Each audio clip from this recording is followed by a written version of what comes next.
ben, cette première mission au Mali a été très intéressante et très enrichissante. Hem, le Mali a quand même des potentiels, agronomiques, vraiment intéressants, surtout sur la zone, autour de Bamako, là, avec lequel nous sommes en partenariat. On a vu qu'il y avait de l'eau comme un potentiel, hydrique important et ben, on a vu des belles cultures de légumes, en particulier des haricots verts, par exemple, des salades, des tomates, des pommes de terre, des oignons, enfin différents légumes. Donc le potentiel est bien là.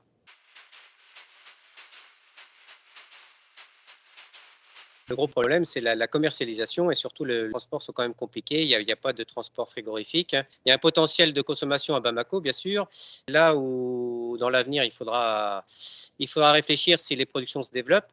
Mais pour l'instant, les volumes qui sont faits par les jeunes maraîchers que nous avons pu rencontrer peuvent être écoulés sur les marchés locaux. C'est ce qui se passe actuellement où ils ont des revendeurs.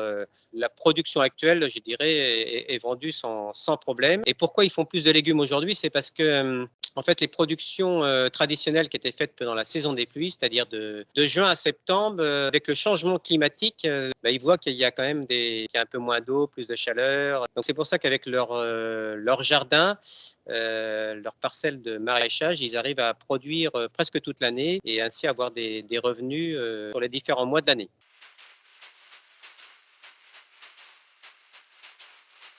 Oui, alors il y a tout un programme qui a été fait, pour, développer les productions, agroécologiques et dans l'avenir, sûrement certifiées bio et on a vu qu'il y a eu des beaux progrès et même on a découvert, enfin un compost qui s'appelle le bokashi qui mettent en place un peu partout. Ils voient que d'un point de vue production, bah, ça fonctionne. On a pu voir, par rapport aux problèmes d'insectes, ils font un produit à base d'huile de Nîmes et de fleurs de bissap qui a l'air de fonctionner. On a vu des super belles salades, sans insectes, hein et moi, ce que j'ai trouvé intéressant dans ce qu'on a pu voir, c'est qu'en fait, c'est des fermes qui ne sont pas très grandes. Avoir des fermes, vraiment, bah, agroécologiques, c'est-à-dire qu'ils ont les animaux et les végétaux.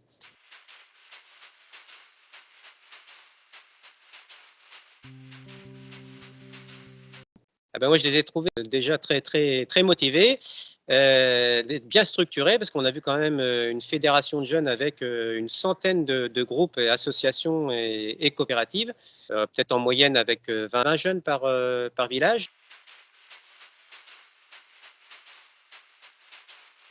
Et non, les groupes de jeunes que nous avons pu rencontrer, bénéficier du programme sur, les centres de ressources pour, apprendre à utiliser internet et tous les outils numériques et on a pu voir que c'est une vraie opportunité dans le pays parce qu'en fait, ils sont vraiment équipés en réseau, ça a l'air de fonctionner un peu partout. Pour faire des échanges de techniques et d'informations, ça peut aller aujourd'hui très vite parce que les transports sont quand même difficiles entre villages et entre régions. On a pu voir aussi avec le programme Jardim qu'il y avait des paysans relais, donc qui forment aussi des paysans autour de chez eux.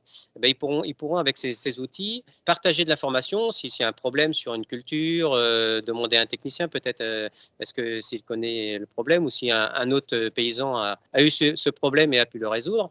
Enfin, c'est un moyen qui va leur permettre d'aller très vite et les groupes avec ces moyens, je pense, vont pouvoir vraiment prendre leur place dans l'agriculture du Mali, l'agriculture familiale, parce qu'on est bien sur des petites fermes et pour améliorer le commercial, parce que c'est peut-être là, le commercial et le transport, qu'il va falloir qu'ils étudient bien la question.